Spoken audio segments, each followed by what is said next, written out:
that is expected of them and nothing else. Um, the interior monologue, I believe, is that soul that people talk about. And if you don't have one, then you just don't have one. This is derived from a series of books I read written by Pierce Anthony, where an immortal goes to a wizard who knows everything and asks whether or not he has a soul. And the wizard tells him, if you're really interested, serve me for a year and I'll tell you in 365 days. The immortal goes, all right. And he serves as basically a chambermaid for a year. He does every degrading thing you can imagine. And then he looks at him and goes, only creatures who are concerned about their soul have them. Now, it's a very anecdotal kind of, Actually, I was analogy. willing to support that because it's like when I was locked up, when I was in there for 9 years, I was with the worst of the worst, you name it. Hey, Uh, Danny.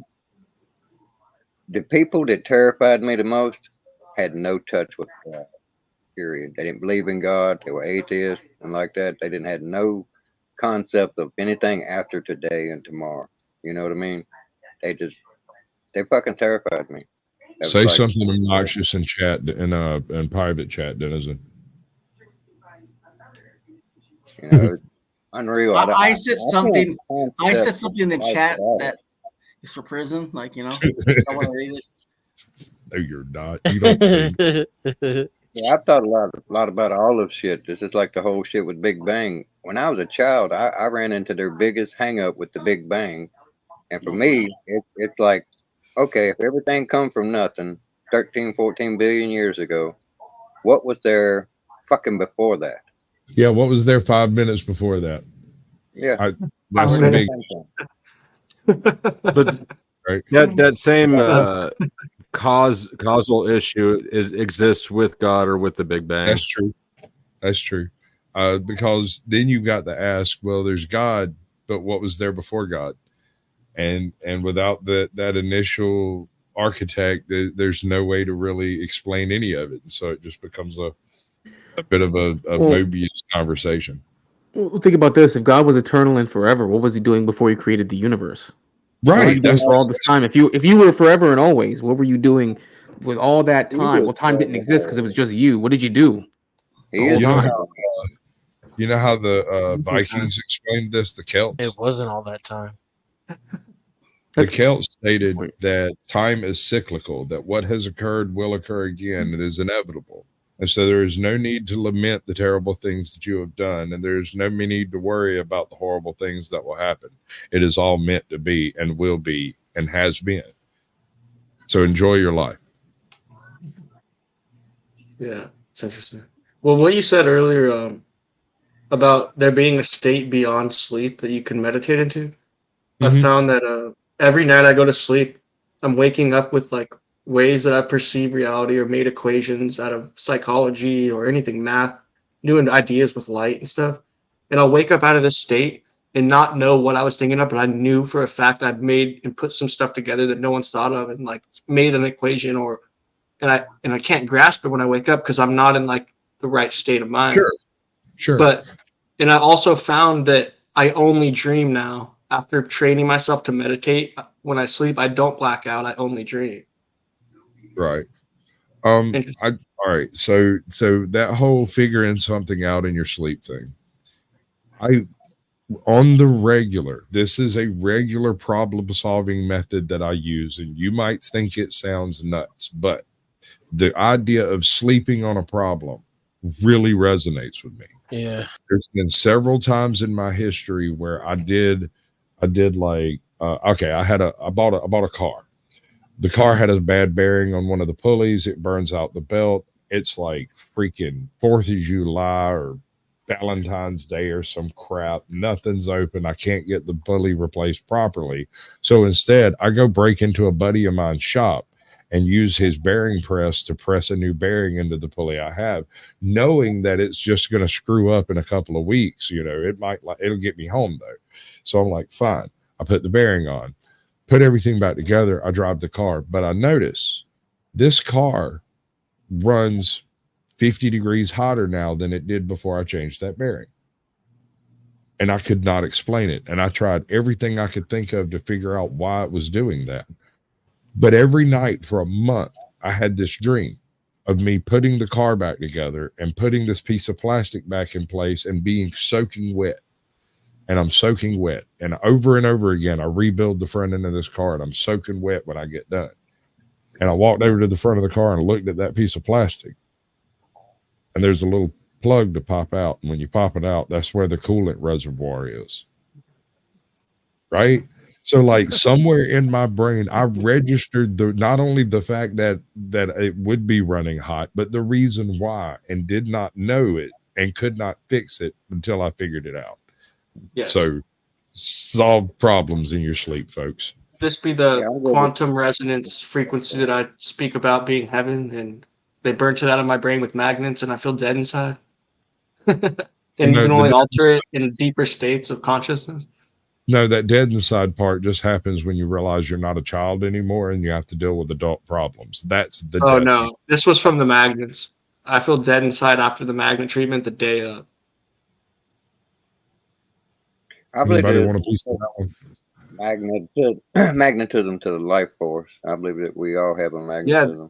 Yeah, they shocked my brain with electricity. I believe it's magnetism. I'm sorry. I went to the MK Ultra shop and got my brain shocked, thinking it would help, and they tricked me, and now all my essence is gone. I don't feel like Isaac anymore. Really? I feel like someone else. I feel like that too. Right? Well, hold on. When I came What back, is the MK Ultra shop? person too. It was a joke. Like they shocked my brain with magnets and frequencies. No, I'm not lying about that. It's you, brother. Yeah. I wanted to pursue this lead right here, but Hey, like me, like when I came back, I feel like a different person in a good way. Y'all laugh at the MK Ultra stuff, but you know that's real, right? No, I think it's real. It feels like part of what they do is shock people's brains. I'm not going to lie about it. It felt like it. Well, they're radiating it right now with these phones and computers and TVs and shit. But hey, you leave my radiation alone. I want my radiation. I can't wait for Fallout. On a side right? The Germans that we brought back from Operation Paperclip. They started putting fluoride in our water. Did you know that they put fluoride in the Jews' water when they had them in concentration camps? I did. You think they were worried about their teeth? Do you think they were worried about their teeth? Oh my goodness. No. Fluoride makes you damn docile. Bro, that is a deep cut. All right. So that's one of the weird things that if you go digging around on the internet, you might be able to find references to it, but it's almost always attached to some weird paper, like tinfoil hat conspiracy stuff. The problem is, if you can go find the old documents, that's in there. The original fluoride testing and treatments did mention making mice and dogs and cats all sleep a little longer and be slightly more docile than your normal cat. Even the really, really aggressive ones became much easier to handle under high doses of fluoride. So what I view this as is more of like a micro dosing the population of LSD, right? Yep. That you couple that with the shit they're wanting to put in our foods, stick in our arms. Yeah. All that shit's linked together. This is the same group of invisible people. Well, don't forget, keep in mind, you have all the birth control piss that's, goes into our water system. You can't filter. That's what I'm saying. Well, no, but seriously, you can't filter those hormones out. Our modern day filtration systems do not get rid of those hormones, and that's in the water supply. It's there. We recycle RO or distillation. Well, distillation will do it mostly. Yeah. We'll carry over some esters and some cogeners and stuff, and they could recombine back into it. It probably distillation will probably do it. It depends on specifically what's in there. That's why I like Carolina Beach water. They got an artesian well, and they process the water and pump it out to the ocean from the waste. They don't recycle waste water into drinking water. Now they have to. Doesn't matter. Everything in the planet is going to have microplastics anyway. So that's right. But there's good news. I found a good news station on YouTube. I'll go dig. Did you see that? That's cool. Yeah. He goes through all of the horrible shits going on in the world, and he picks Mhm. out a half a dozen actual good news stories, and that's all he reports. It's great. I love it. I'm really trying to get him to come up for Sasquatch channels, and if I can get him, I'll either make a show just for him, like totally build it from scratch, or plug him into one of the other shows I've got going on, because that's a great idea, dude. Just good, just a 5-minute good news segment. God, every show could do good with that. Yeah, I follow a truther channel, and he got so much heavy shit in there. He has to sprinkle in good shit, man. Yeah, well, I mean, if you say enough truth or stuff, you'll stumble across the pot of the gold at the end of the rainbow. I mean, it's like, all right, so Alex Jones, right? Everybody does the joke about that Alex Jones is right, jar is getting full. But here's the messed up thing. He was taken off of every platform known to man, primarily because he refused to let go of the concept of crisis actors, right? He was sued in such a way as to make his theoretical speakings, his hypothetical musings, his hyperbolic style, the weapon against him, right? So how do you go from being right? Yeah, bud, it was good to have you. Appreciate you coming by. For him being right about, you know, the sex trafficking, the underage, the Lolita Express, he all but expelled all of that out. The island scenario, the entire. I gotta run too. Like, all right, brother. I thanks for appreciate having me, man. Thanks, yes, sir. guys. Thank you for coming. Thanks. Take it easy. Cheers, man.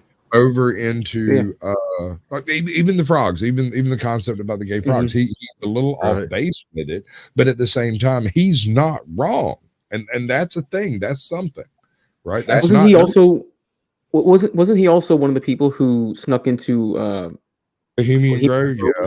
Yeah, he was one of the people who found out that they were worshiping Moloch. Yeah, a giant owl statue. Yeah. Well, I mean, make of that whatever you will, but what I'm getting at is there's so much stuff that he covered in his hyperbolic fashion as a complete nut job on the internet that did not get him the level of scrutiny that simply saying crisis actors exist and that they were at a particular venue at a particular time is what got him took down. Making a statement that this is a real fact and I believe it is the reason why he was taken down. He didn't slander nobody. That's what they went after him for, but not why they went after him. Right? Your mic's doing that kick out thing, bro. Turn it down a little bit and see if you're clipping.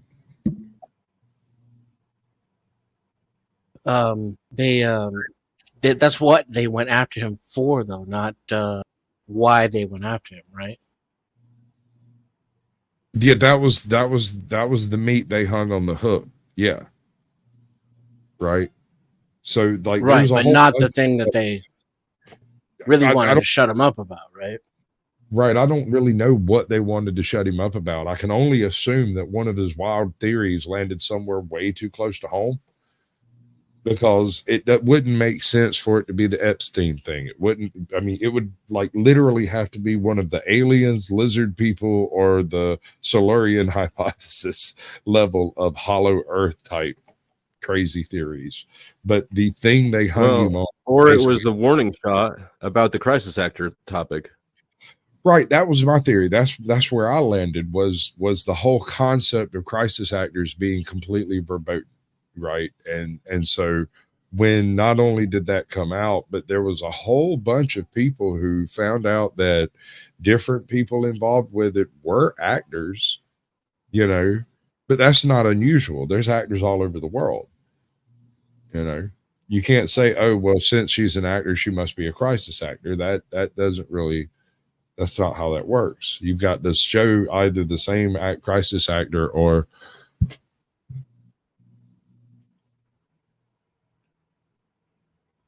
I still ain't figured out where them fucking 7 Entrons went and why they came back. Did you see the damn video where they busted the moon landing shit with sound? Because they got video footage of them in outer space doing this shit outside Bro, The listen, Apollo I shit. I can break the whole orbital thing with one question.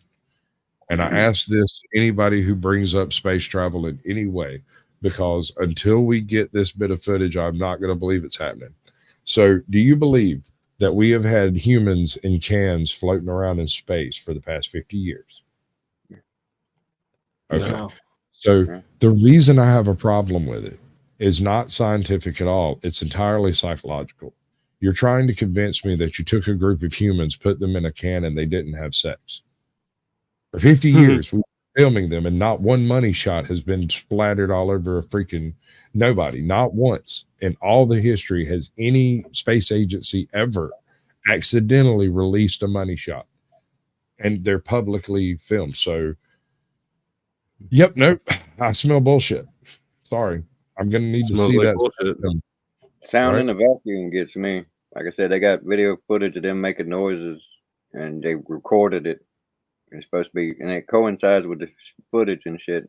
And then, who's the one that landed on the moon? Neil Armstrong came on one of the late night shows, and he was talking with the host, and the host said, "Yeah, I remember watching that on TV and stuff when y'all did that." And he's like, "No, you watched an animation.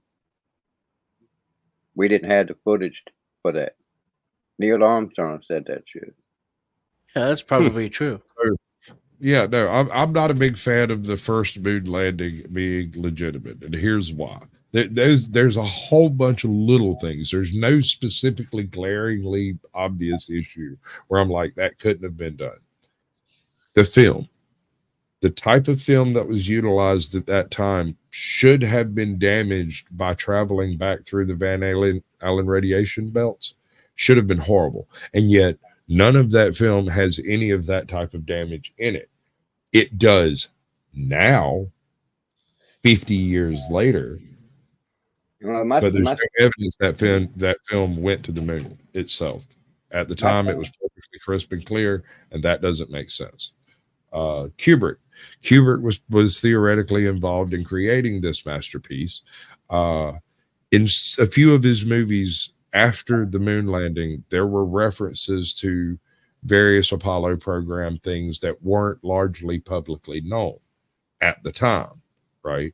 Now, he was in film and industry, and he was very famous after a few of his movies, but the Apollo event took place before he was hugely, hugely famous. He was just relatively well known, right? He would have been at the time, a perfect ghost producer for such an event. He wasn't doing anything at the time. He was between movies, and there's no evidence of what he was actually doing during that time period. So it leaves a lot of gaps for it to be true. Now, did we go to the moon? I would have to say we did at some point, but was it in 60s? Probably not, in my opinion. Still no money shot. What do you think we have at some point? The amount of money that's been sunk into it and the number of dickhead congressmen there are in the world, I think maybe Trey Gowdy or possibly one of the other ones would have gotten their dander up enough about all the money being dumped off into NASA to have broached this subject before. And I don't think they would have let it go. They just whack him, man. Simple as that. Yeah, like he might not let it go unless, of course, there were a video of him having sex in a coffin with one of his schoolmates back from Princeton, and not then good he might sex keep either. Yeah, they either offer you enough money and you buy into it, or they kill you. They give you those two options. Right. Well, I get you. I get what you're saying. But I mean, without the money shot, without at least one case of transgression by human animals in space that's provable and demonstrable, I don't believe it's happening. And I remember I had a science teacher when I was in like maybe 5th or 6th grade, and we used to sit around and talk about some crazy shit, because we was talking about one point in time how you could fire a gun in outer space, but it wouldn't work the same way it would on Earth, because it would fire, but it would actually push you backwards, and the bullet would move forward, but not at deathly speed. Right. Equal and opposite reaction, 0G. Yeah, I get that. But that's an early thought experiment. That's not even actually, you couldn't fire a normal cartridge because there's no atmospheric oxygen. It would burn, but it would be like a and then there's like the aspect that he and I. What reason I brought that up is because he and I had already come to the conclusion through science at the time, rockets didn't work in outer space. There's nothing to push against. Yep, that never made sense to me at all. I mean, that's what he taught me. I think I'd have really dug this science teacher. Mr. Remick was the one that got me. He looked just like Mario from Super Mario Brothers, and it was absolutely hilarious. He was also something of a high-functioning alcoholic. And he busted me with a bottle of vodka one day, and instead of sending me up the river, he took the vodka, and then like every day when I would come to class, there'd be a cup sitting on the on the desk, and I'd just walk in and pick up the cup, take the shot, set it back down, and go sit in. So I mean, he stole my vodka, but he also wasn't a total ass. But he's the one who taught me about Yuri Bezmenov. He asked me, Yuri's my boy. He asked me that very question. He said, rockets take people to space. And I said, sure. And he said, okay, so when they get to space, what did they push against to come back? And it left me thinking for a really long time. When you're dealing with solid rocket boosters, the amount of mass exiting the vehicle is supposedly the momentum that you're generating. That's the way it was explained to me. That's and the only reason I understand this particular equation is because of a group of Civil War soldiers that built rockets out of sausage. Sausage? Yes, sir. That's fantastic too. So I can't remember where it was. I think it was in the Siege of Augusta. They had a particularly adept chemist, and they impressed him into service. He explained that he didn't really work with guns, that what he did was rocketry, and they were like, fine, make us some freaking rockets. And so he set about attempting to break down rocketry during the Civil War into like a manageable, chunkable piece, right? That he could explain to other people. And in the chemistry that was required, he had access to peroxide, but needed something to react it with. And in looking, the best thing he could find in the fort was sausage. And it's just as effective as anything else when you're dealing with the pressures that he was dealing with. So he essentially created liquid solid rocket boosters utilizing high concentration peroxide and freaking salami. I'd have to be able to believe it, because it's like if you picture blowing out air underwater, right? Picture that's your rocket. You know what I'm saying? Okay, so you blew out rocket space in a vacuum. That shit is not going to just go behind you. It's going to go in every fucking direction. And then secondarily, you have no mass. No, you do have mass. If you had that rocket boost behind something that has no mass, you have no air friction, so you're not like gliding through the air. You got to use these little bitty bursters to correct your course and shit. I mean, they didn't have computers that were even capable of that shit back then. Okay, I kind of see where you're going with this. That's not how thrust works. Yeah, no, I mean, we could discuss vectors all day, but it's aerodynamics plays a role with all the not in the vacuum. Yeah, aerodynamics makes rockets less efficient. That's true. The same thing. It's like when you're flying along, you know, it's not like the space is going to knock you out of whack, because there's nothing in space. And again, like I said, it'd be like pouring that rocket booster into the great void. That's not how thrust works. That's not.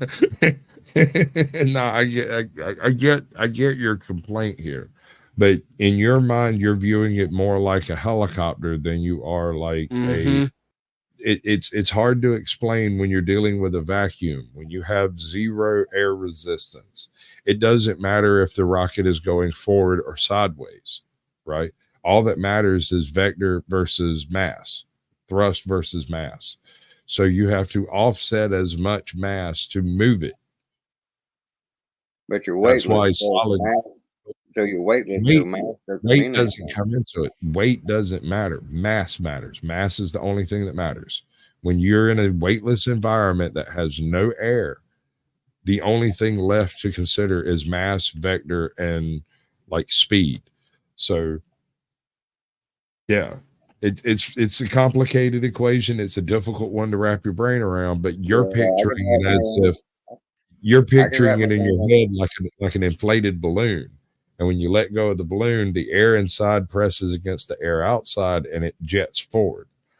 But what's Correct. actually taking place is that the amount of mass that is stored in two different components as solid and liquid fuel are combined to create a much larger volume, and such a large volume that it literally moves the larger mass forward.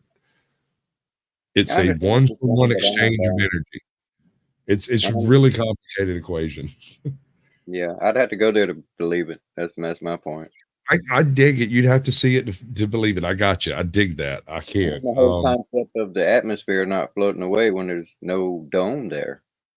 The mechanics, the actual physics of that equation comes to term whenever you start talking about thrust and weight vectors on airplanes.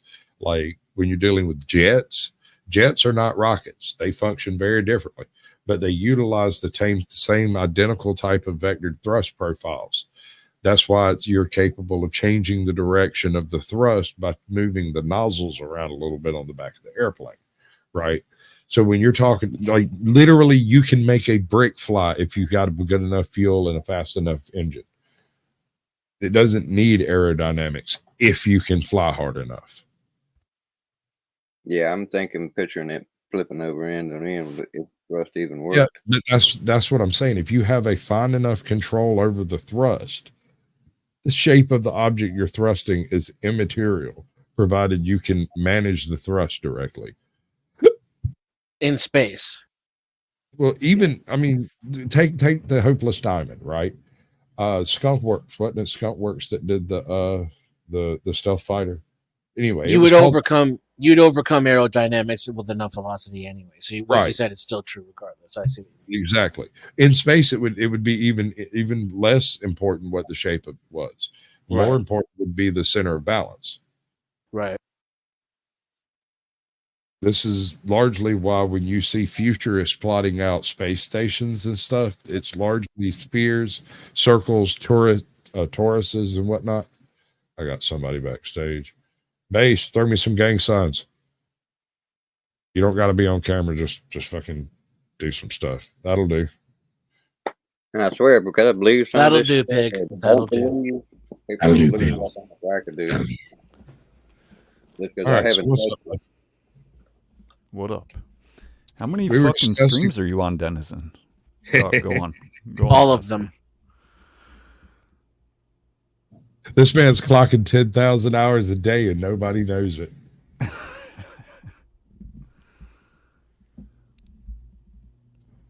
Trying to get that Right. monetization. Trying to get that oil. Oh, Yeah, you got to get that grease, baby. You got to grease that snake. Yes, sir. All right. We were discussing near-death experiences. That has Yeah. pretty much passed. We kind of got into the whole Alex Jones / unpersoning conversation. And where would you like to take it? I came up for the NDE shit.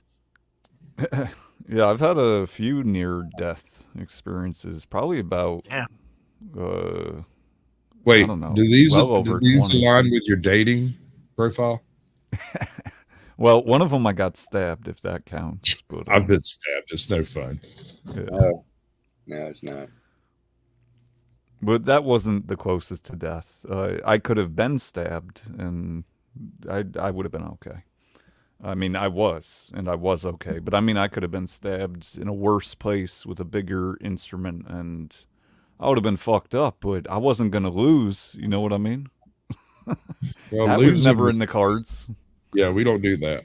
Only No. losers lose, and we don't talk about them. Yeah. Yeah, let's see. I flipped a motorcycle, CBR 600, into a ditch doing about 55, 60 around one of those hairpin turns rated at 15 miles an hour. And it was an S-bend. The bike actually landed on top of me, in a sense, and kind of on my knee in particular. And this is a 450-pound, probably wet weight bike. My helmet had gouges in it that were probably a quarter-inch deep, which might not sound that crazy, but that's nuts, dude. That is crazy. That is wild, dude. Your helmet almost cracked. yeah, it was not pretty. That helmet went bye-bye. Probably the most, well, actually, damn, there's so many. I had a mortar, 81 millimeter, accidentally land about 50 meters from me. Hold on. And Absolutely. We're gonna back up on that one, bro. You got to give me at least a minute with this, okay? yeah. So you ended up in a situation where friendly fire. Well, sort of. Yeah, it was friendly fire. Here's what happened. On a mortar line. I've been voting to turn friendly fire off for years, dude. You go ahead. So on a mortar line, the mortars are in a line, right? They're in a line. Obviously. And that line, we happened to be shooting over each other's heads. So it was like 90 degree, which is very, very uncommon. That's not something we normally did. And the charges on a mortar will, in part, aside from the angle of the mortar tube, will decide how far the mortar goes. Right. Well, apparently the first gun, I was on the end gun, but the first one, the charges didn't go off, so it landed short, I don't know, maybe 1,000 meters, which happened to be next to my, it was what the higher up said was around 50 meters away. I have to think it was a little bit more, though, because they have a 40-meter kill radius. So right. I'm thinking it was more than 50, but that's what it was marked, kind of. And everyone ran over after people were, it was not good. And when I got out of the Marine Corps, a whole mortar line had actually blown up for a very different reason, but double feed is essentially what happened. The entire line double fed? Yeah, no. One gun, but remember, 40-meter kill radius, okay. At least on the 81 millimeters. The same too. Yeah. Yeah. So like a round went down, didn't go off, and then they put another one down. And I don't know if everyone on the line died, but I believe the one whose gun it was, as well as the ones next to them. But right when I got out, so. Kind of, it's not a common thing, but it definitely can happen. We're using mortar tubes that are I think they were 25 years old.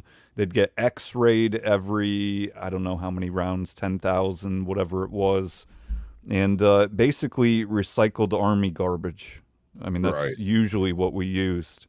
Whether it was M16, M4. Yeah. When it comes to mortars like that, and you've got a tube, essentially, if I've never actually had my hands on a mortar tube, I've really tried, they won't let me near it. So it's essentially just a straight piece of tube, has a back metal plate on the bottom that folds into place, and it kathunkas things over there. The charge itself is in the mortar tail, and it deploys fins once it leaves the tube, right? So most damage that takes place in the kathunka part at the bottom, and then the fins deploying up the tube, correct? The fins don't move, they're fixed. Oh, okay. Yeah, maybe there's another type of mortar, but everything we had in the Marine Corps, whether it was 60, 81, or 120, which would be RD, so not technically mortars. To be honest, I haven't ever really thought about it that thoroughly. I just kind of assumed there'd be fins to ensure a proper drop. No, there is. I'm just saying the fins don't move. They're fixed. Yeah. Okay. What's up, Harry? My dad used to make mortar where he'd shove a piece of pipe in the ground and drop M80s in there and launch D batteries to a sheet of tin. Nice. As your lawyer, I advise you not to tell that story anymore. Did they have a 40-meter kill radius? It did. A battery? I don't know. That could be pretty nasty. Yeah. Now, have you ever seen lithium fire? Have any of y'all ever witnessed a lithium fire? Yeah, that's cool. A small one. Yeah. Yeah, I saw what I would call a small one, but it didn't strike me as small at the time. But nowadays, there's a lot more lithium batteries around, and there have been bigger fires. I was working with a construction company, and they had a mobile trailer with an office portion at the very front of it. In this part, there was a desk that had been built into the wall, and the guy that I was working with had half a dozen laptops, and he put all of the extra batteries for the laptop in the drawer that you'd usually put like a keyboard in or whatever, and the laptop sat on top of the desk. He had other extra batteries in the space underneath the, like where you put your legs. But then he had a little thing on top of it where he could roll the desk, the freaking laptop out. So he didn't actually put his legs under the desk, and so he had a whole stack of old laptop batteries under there from previous laptops he had. Yeah. He walks into his office, plugs in his cell phone, and sets it on top of his laptop, right on the keyboard. Right, and I used to tell you, I was like, dude, I hate it when you do that. And I would actually move it and put it on the little charging thing over there. And he walked in, plugged it in, set it down. Said, "Come on." We all went outside to do the little meeting or whatever. We're standing out there, and suddenly I smelled ozone, and I looked over it, and it looked like a plasma torch was burning through the central frame on that trailer, and it burned clean through the damn thing.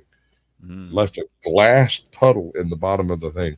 When the fire department came to put it out, because at first we were just going to let it burn out, but it kept getting bigger and bigger. And we were like, oh shit. So, we called the fire department. The fire department shows up, and at first they start spraying water on it. And they're like, what's on fire? And I said, well, it's probably the laptop batteries in that top drawer. There's a whole bunch of lithium batteries in there. And if that phone went nuclear, it would have burned straight through the top of that laptop, set the batteries in it off. And then hell, it's Hell's Kitchen from there. And the fireman looked at me, looked at the boss, looked back at me, said, call me when it goes out. They hooked up to the back end of the trailer and pulled the trailer out from over the glass and pretty much just opened the door and let it burn. I mean, I had a thought on that myself. They sprayed a literal truckload of water on it and then just shrugged and walked away. Oops. I had a thought on that. Imagine if there's a type of radiation that would cause these things to just go nuclear in your damn pocket. That would be an excellent weapon. Again, and everybody's got one in their pocket. Right? Imagine if you could just fly over a city and detonate everybody's cell phone. Or if you had a 5G tower to beam it out everywhere. Not even, man. I mean, see, that's the thing is you wouldn't want it to affect all the cell phones simultaneously. You'd only want to do in a specific area under attack or to cause confusion, right? Yeah, if that's what you was trying to minimize casualties. What if you're trying to maximize Well, that's what I'm saying. If you're trying to maximize casualties, you would just keep the fact that could be done completely secret and utilize it much like firebombing during World War II, just for a terror tactic. Well, I mean, you got all your people underground. You ready for the big reset. You just flip a switch, fries everybody's shit. I mean, even if it fries everybody, it's not going to kill everyone. Like, no, I don't carry myself it gets hot, I'll toss it on the ground, man. Like, I don't generally put it in a pocket. I'm wanting to throw all mine away now, except for this one. I got a damn nice collection of them. Right. I'm gonna practice fixing some bitches. I remember I poked a hole in a lithium laptop battery one time by accident, and that scared the shit out of me. Back when I had my Mac repair business, I used to change out batteries a lot.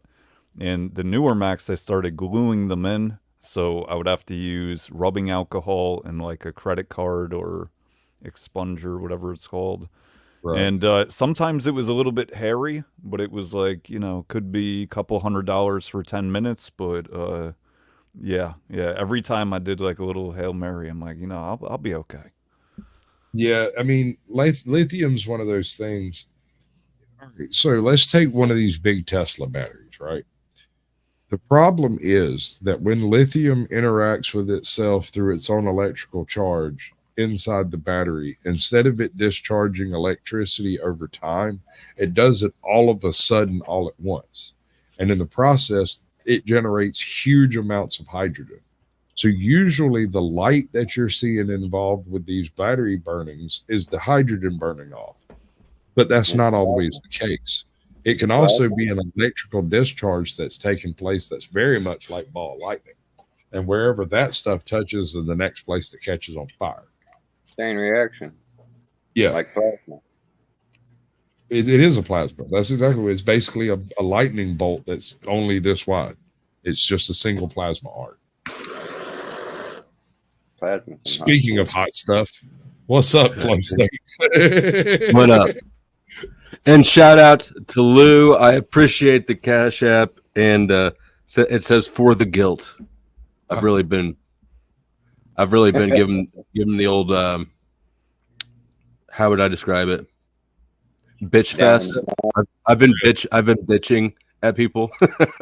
Yeah, for not giving you money. Yeah, Yeah. Give her a bit of the Jewish mother treatment. Yeah, basically. Yeah, Jewish that mother. actually that's good.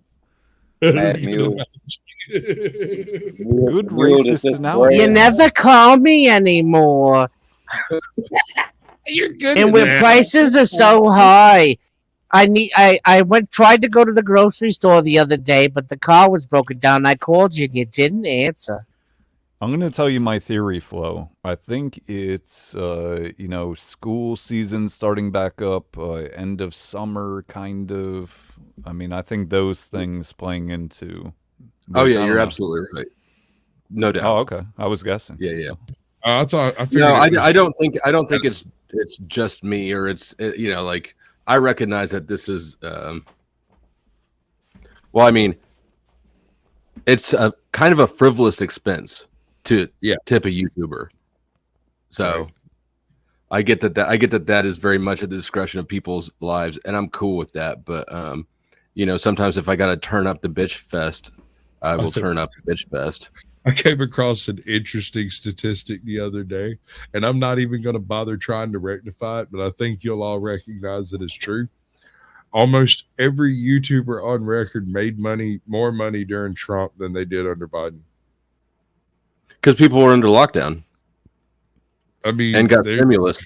There's all kinds of reasons, but I'm not debating the reasons. I'm stating a fact. Statistically, every YouTuber that got more money under Trump than they did under Biden for the same period of time. Is that inflation adjusted? I don't know. That was sort of a joke, but I don't even remember where I saw the statistic. I just remember coming across that and being like, that makes perfect sense. There's more disposable income under Trump than there was under Biden for various reasons. All right, y'all got some financial minds. How is it they're holding the interest rates high keeps them inflation in check? You mean how does that work? Yeah. Because when interest rates are higher, variable rates go up, and so a bigger portion of your revenue, whether it's a business or a household, has to go to pay to service existing debt. That means that there's less cash to put into either hiring new employees if you're a business, or consuming more products if you're a household, which would in turn require more employees. So it works by making everybody poorer, literally, so that they can consume less stuff, and then it brings down demand that way.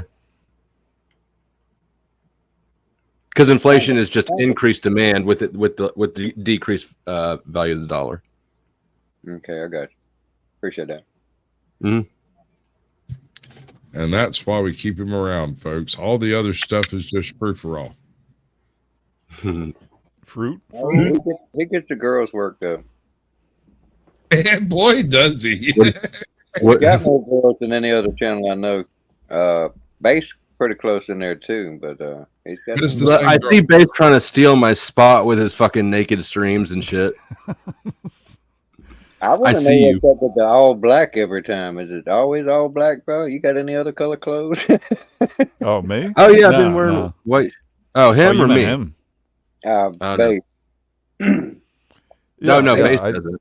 I do, but Me no, and no, the Bates answer used is the I don't. same tailor. Well, I mean, Einstein wore the same clothes every day, so I mean, it's not necessarily. I've seen you in various shades, dark shades, Sasquatch. So, It's Oh, dark. yeah, but the only I time picked I've it up ever with him. seen Based in anything else, it was like dark tan, and he was doing it on purpose to demonstrate that he Okay. had another color, and it doesn't Yeah. really count. I didn't Just see the that. other day, he was doing a stream in charcoal and thought no one would notice. Okay, it was charcoal. That was it. That was it. It is charcoal. That's accurate.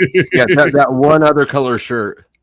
Yeah, I've got that shirt too. Keep washing it in the same laundry with the darks, and you're gonna that charcoal will just blend into the blacks in no time. Right? Yeah, You know, I that's- used the to be blacks. I Clip used to it. be a white tee kind of guy when I was young, like young. Yeah, I did too, but they're such a pain in the ass. And white Yes. shoes sort of guy too, right? You go to Journeys, and then you get the little spray, and you spray it on it, so the water whisks up. Is Water whisk. yeah, I got like you know what I'm talking about? I know that you do. I know that you were vain too, Dave.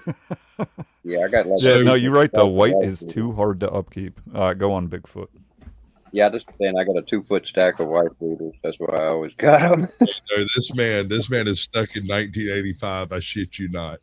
This dude, he gave me a tour of his house one afternoon of where he was staying at the time. I don't know if he's still there, but dude, it's like stuck in like middle of 1987 on a Tuesday. It's like all the clocks are frozen and stuff. It just feels something. It's weird, dude. It was very, very nostalgic for me because it's like somebody came through and decorated it, and then no one ever came through again. But he lives there, so like that's normal to him. That's just wild to me. You don't wear white to Guar. You skip Guar and Got a Guar story. and then get there for the band that they open for. I met What is Guar. Guar? Guar's a Guar? band, and I met. They're the, one they're the of the band from worst space. band. Yeah, the band from space. I was abused by them. I bet you were. They're pretty. I didn't realize how gay a band it was until I made it to the last show. They opened for Mudvayne. I made it to the very last song, and which is plenty. One song of Guar is plenty, but it's very homoerotic. Is it really? Okay, so Did they really wear those costumes the entire show? dude? They I'm glad I live in didn't know. Listen, I went to Dragon Con back in 2001. Did you And- really? Yeah, the big one. Yeah. Jesus, So- I'm jealous. This was the one in Atlanta that was like, anyway, it was freaking huge. Everybody was there. Like, it was an amazing experience. And I went with my cousin and we were up there just kind of wandering around on the first day, just chilling out and being cool and everything, nerds everywhere. I'm like the least nerdy person in the building, and it was very refreshing. What? Yeah, dude, I know you don't believe me, but I was probably one of, if not the least nerdy person there. Anyway, so we got separated at one point because these chicks in chainmail bikinis started talking to us, and of course we lost all sense of what we were doing because of women. And the next thing I know, I'm standing next to an escalator that's going up, and the guy that I was with is standing at the top of the escalator, and he's like, "Where the fuck do you go?" And I'm like, "Oh, my bad," and, go up the escalator. When all of a sudden a big rubber hammer bounces off the back of his head and lands in my face. I stumble a little bit because I just stepped on the escalator, and suddenly I catch a fucking whop to the face, and I almost fall down, but I stood back up just in time to see the guy I was with, Robbie, duck, and one of the band members come flying over him into the escalator that I'm sitting on, and he rolls down the escalator in like just a cannonball, and I just kind of kipped over the top of the arm rail onto the little spot in the middle. And suddenly I think it was a helmet or something. It was a piece of costume, bounced off the top of the escalator, landed in my lap, and it was sticky. And I went, and flicked it away. It comes charging down the escalators. Like one of them, I think he had a pig mask on or something, but he tried to go down the up escalator, but he only made it about halfway. running with his big fat Gungan gut or whatever. And finally he goes, damn it, and just turns and goes back up and comes down the downwind. He just stands and I was laughing so hard from the time that hammer hit me because I recognized that first guy that came by me and almost bowled me over. I screamed out, "That's Guar!" as I was sliding down the little space between the escalators. It was wild. I got me a black eye from that. That hammer whacked me a pretty good one. Hey, Sasquatch, I'm gonna roll out, bro. I gotta work in the morning. Appreciate you coming through. Roll out. Much love. Take care. Don't let Work me is hang for around. losers. Get fired. You heard of? I've told you the story about when I landed on Ron Jeremy at a concert, crowd surfing. Yeah. Go ahead. It was a Kansas Was City he Youth Rock Fest, which was the aroused? biggest. Not that I'm aware of, but it's the biggest No, one-day you would music know. festival in the world, and it had That's a couple. not He the was only on the biggest thing main in the stage. world. Oh God, I'm not even tell the story. Never mind. Okay, we're done. So here's the thing. So I landed on his cock. There you go. There's That your was clip. good. my bad. I'm gonna mute for the Ron Jeremy story. I want to That's hear. all it. anyone wanted to hear. That's Yeah, all we they just wanted wanted to to hear hear. you say you landed on his cock. Yeah, no, I recognize what my audience wants, and I delivered it. So Just don't make that's it the whole gay. story. Don't say like your mouth landed on him. But other than No, that, it's yeah. not. It wasn't gay. I said no homo while I was falling. I was like, no homo, and then that protected me. It counts. Oh, you're killing me, dude. Yeah, right, man. Yeah.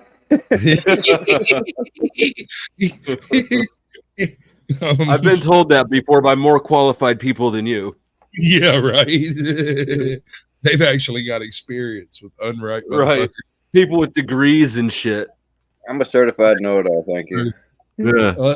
Let me ask you this one, and I've told you a few of the shitty situations I've been in, and I've heard of a few of yours, and without breaking any laws, right?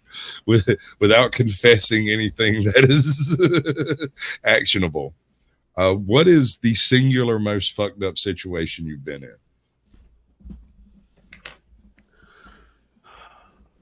Take a moment and think about it, and I'll tell you mine. So, I mean, fucked up in what way? Like I'm fucked, or Choice. like this isn't, or like this is just insane. Like I'd have to say the most I'm fucked situation I've ever been in was the first time I got raided when I'm standing because they brought me in, they parked me in the front yard, right? So I'm in my front yard in the middle of the morning in nothing but with cuffs on and nothing but cuffs and boxers, and not the kind of boxers that have a button on them. So that was, but the most that fucked mean? up. Oh God, I'd have to think. What do you mean not with a But at button? that point, I kind of wanted the world to see my dick. It's like fuck all of you. Mine would gotta be go pretty one. similar to that, actually. okay, so you get raided? Not exactly. You got thrown out, right? My biggest oh shit we're fucked moment, and this is stupid because I got I didn't realize it until after we were through the problem, right? So I I was involved in acquiring certain things from certain places. We went to this place and had this thing placed in the vehicle. On the way out of this city, I encountered a full-on roadblock where they wanted to breathalyze everybody. Everybody had to answer questions, the whole 9 yards. I'm talking a full 20-minute freaking ordeal. I forgot what I was doing the second I saw the blue lights so completely that I've Sasquatched through the entire thing. I basically told jokes and ha-ha'd my way through, and they let us go. And the guy I'm riding with was over there chain smoking cigarettes like we were all going to prison in the next 5 minutes. And when we drive away from the area, I look over at him. I'm like, dude, why are you freaking out so hard? He's like, points in the back seat. And the thing we were supposed to go get that's so totally not necessary for the world was sitting in plain view in the back seat. Nice. Had not been properly hidden like it was supposed to have been, and I had not checked because I'm a moron. And so I basically crapped my pants because I had literally run a gauntlet of 25 cops being entertaining enough that none of them looked in the back seat. Because it wasn't hidden. It wasn't like in a bag. It wasn't fucking, it was just sitting there and it was obvious what it was. How deep would it have gone? Like what kind of felony? Okay. So we're talking about trafficking. We're talking about a distribution. We're talking the entire rear seat of this vehicle was not in the vehicle, but it looked like it was. But apparently some genius decided to leave a pack out. And I lost my monkeys, dude. I got so mad. So the what would you entire have been bag, if you looking had to at? replace the seat, it was probably green. Yeah, basically, it's something along those lines. But I mean, like A felony, B, C, 25. Like what? We're talking about a lot of. It's. If I'm speculating here, let me steal, man. Your go ahead. as your lawyer. It sounds like we're talking about a lot of weed and maybe a little extra something else too. But yeah, I wasn't really involved in the acquisition, storing, stationing, or staging of any of it. I just drove the vehicle. And that's why, I mean, I wasn't even supposed to be on the trip in the first place, but that's why I forgot all about it, because I wasn't involved at all. I was just the guy that was supposed to be driving it was over there fucking barfing in a can. So I was like, shit, I'll drive home. I didn't even really. Yeah, you got a good one.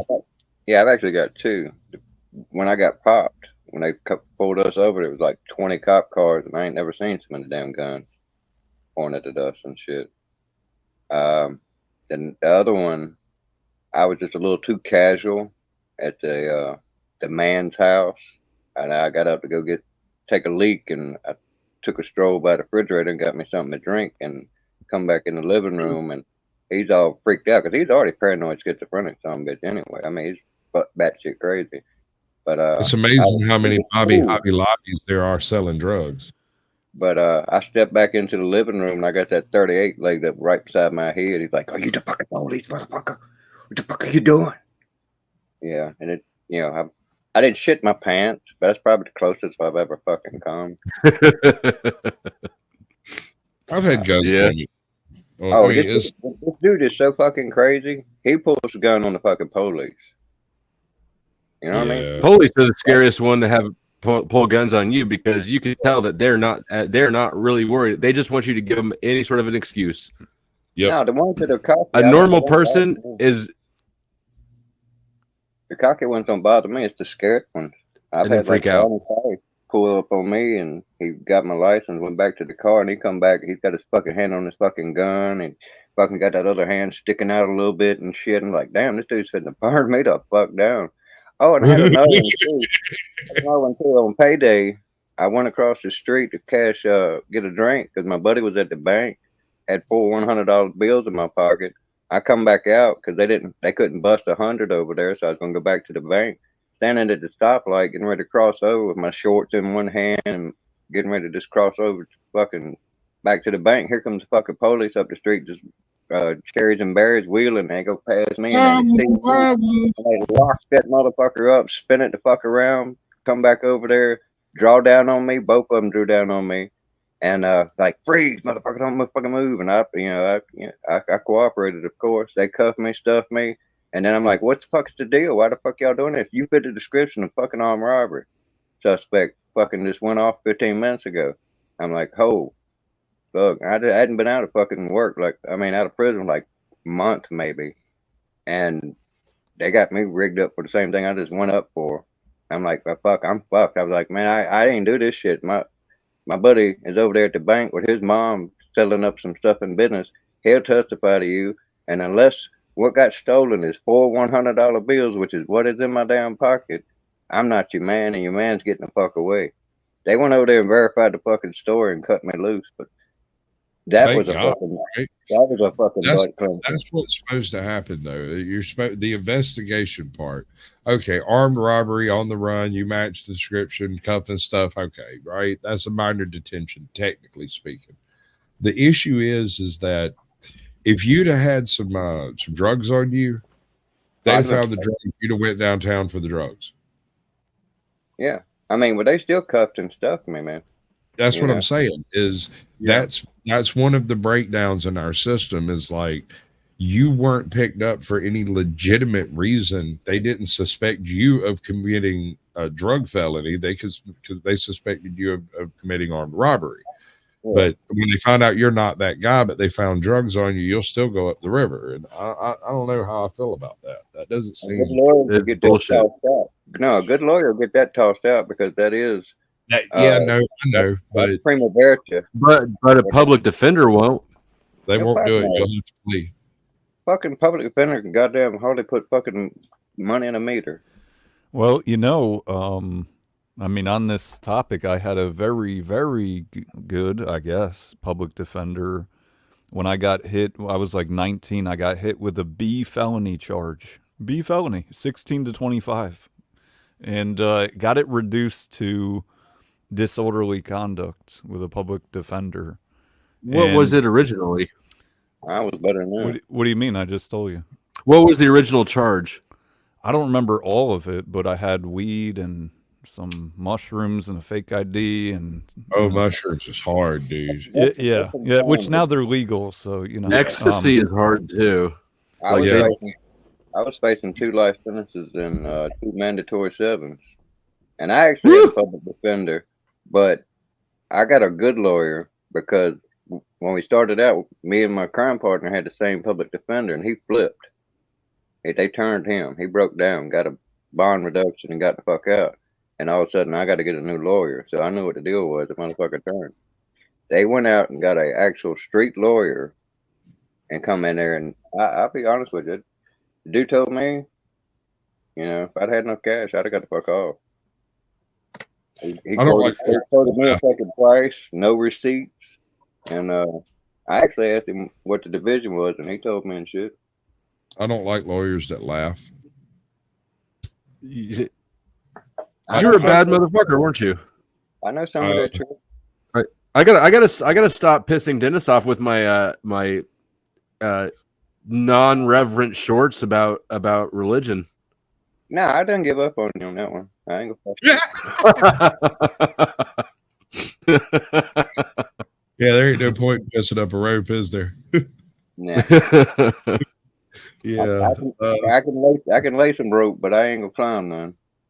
The reason I don't like lawyers that laugh, every experience in my personal life I've ever had with lawyers, the ones that win are the ones that are absurdly serious about absolutely everything. The dude I had was like that, man. He was fucking hardcore serious.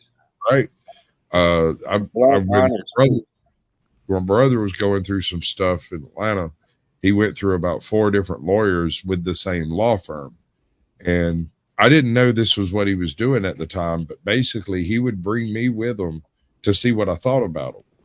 And you know me, I'm not really thinking here and now. I'm in there with my cell phone, scrolling through with the earbud in my ear and reading a book over here. And Dan sat there and talked to him for a while, and then we'd leave. He'd be like, "What do you think about that guy? I think he's a total pushover, and he's going to get you locked up for 20 years." Okay, he's gone. Make a phone call. We'll be back up here in a week, talk to another guy. And he came across this chick. And this is one of the most serious, like specifically serious people I've come across. When she looked at you, you felt the stress of her regard. She was paying attention to you. A nuclear bomb could go off in her lap and she wouldn't notice until she's done with this. And it was an impressive thing. And I was like, yeah, go with that one. That's the one. That's the one. If I was going to have a lawyer, that's the lawyer I want. Yeah. And she got him off of everything. They dropped everything. Yeah, my lawyer was so good that he actually worked, got it so both of us got a good deal. And the better my deal was, the better the other motherfucker's deal had to be and all that bullshit. They would stay with me. Yeah. You got anything planned for tonight, Flo?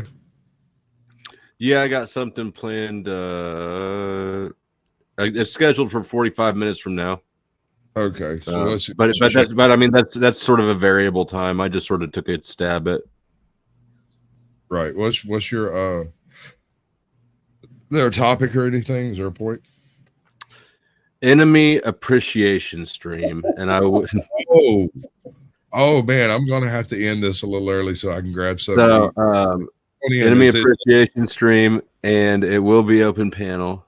Oh, cool. All right. What does that mean? I'm one of the guys who tells you that your haters can be your best for PR. The people that hate you define you better than the people that like you. A lot of people can say nice things out of hand, but for somebody to say some vile, spurious shit, it takes true emotion. And in that way, these terrible people that hate you show other decent people who you are, because the right type of people hate you. Does that make sense? Mm-hmm. It defines you better than the people that say. Yeah, I agree with that. That makes perfect sense. But that's some backhanded, backwards ass logic to be working over, though, ain't it? Yeah, I found makes sense to me. Up in some recent drama over some bullshit. And I mean, it's even in my what's it called? My astrology chart, right? That I learn a lot from my enemies. Yeah. No, that's another thing. This is a Orson Scott Card paraphrased a whole bunch of Sun Tzu concepts in Ender's Game. And one of them that he paraphrased was, you do not determine battle. Your enemy always determines battle. You must learn from your enemy how to defeat your enemy. No one else can teach you that. That's right. You must experience some level of enemy appreciations. Who was it that was talking about sharpening her teeth on, or sharpening her claws on YouTubers? That person. Who was that? I can't remember specifically. Was it Margot? Oh, might have been. I don't remember. I don't remember who it was, but I know I remember somebody saying that. Right. Was it Cynthia? It might have been Cynthia. That's what I just said. I thought it was Cynthia yesterday. Oh, okay. Yeah, it probably was Cynthia. That philosophy only works when you're dealing with people you refer to as enemies. If you want to set these people apart from you, you sharpen your knobs on them, because you have to be harder. In order for something to sharpen you, it must be harder than you are, right? That makes perfect sense. So you have to have a certain level of respect in order to be able to do the sharpening concept. It just doesn't work. Yeah, I mean, if we take that concept, that phrase, the metaphor entirely too literally, I guess you're right.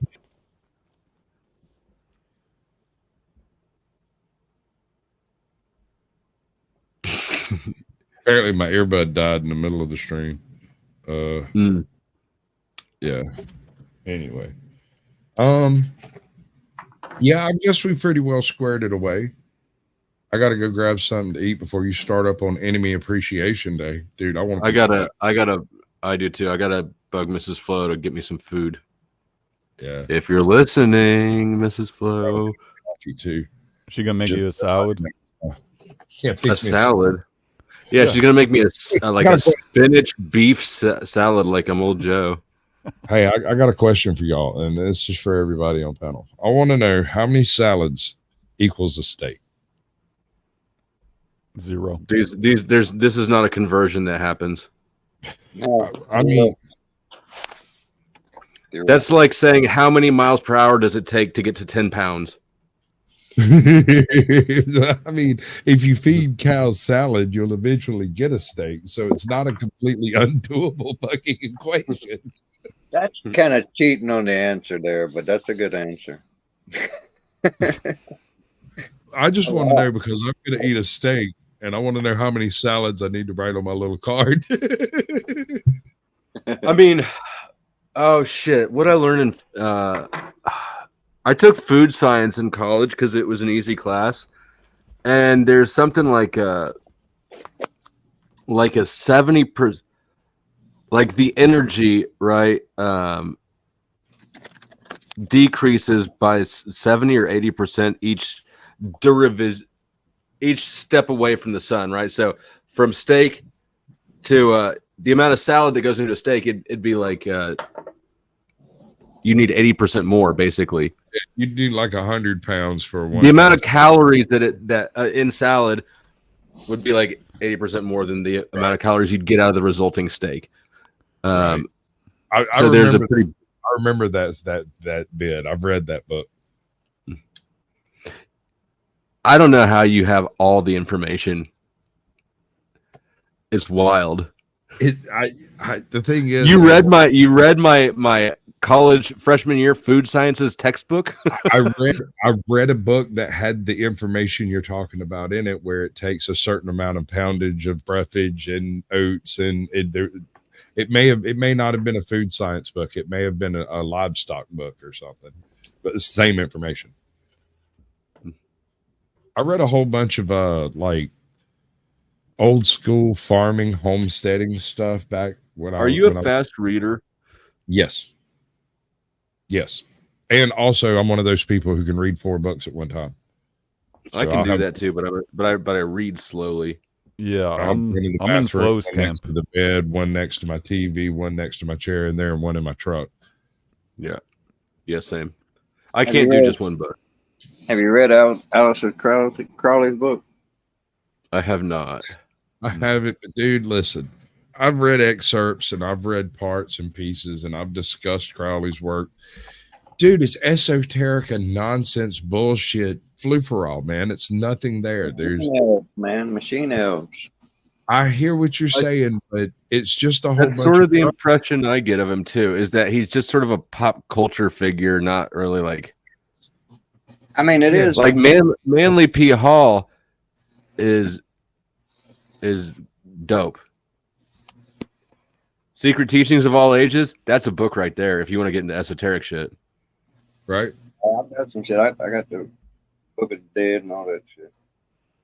I'd make a list and tell y'all about it one day. I've studied a bunch of crazy fucking shit. I do have Morals and Dogma by Albert Pike. That's not bad. An old school hardback copy that was a deist period. When I was about 20, my mid-20s, I was kind of heavy libertarian deist concept, like heavy on the freedom, low on the monitoring. You know, I remember who wrote it. Deist. Yeah, where did you go from there? What do you mean?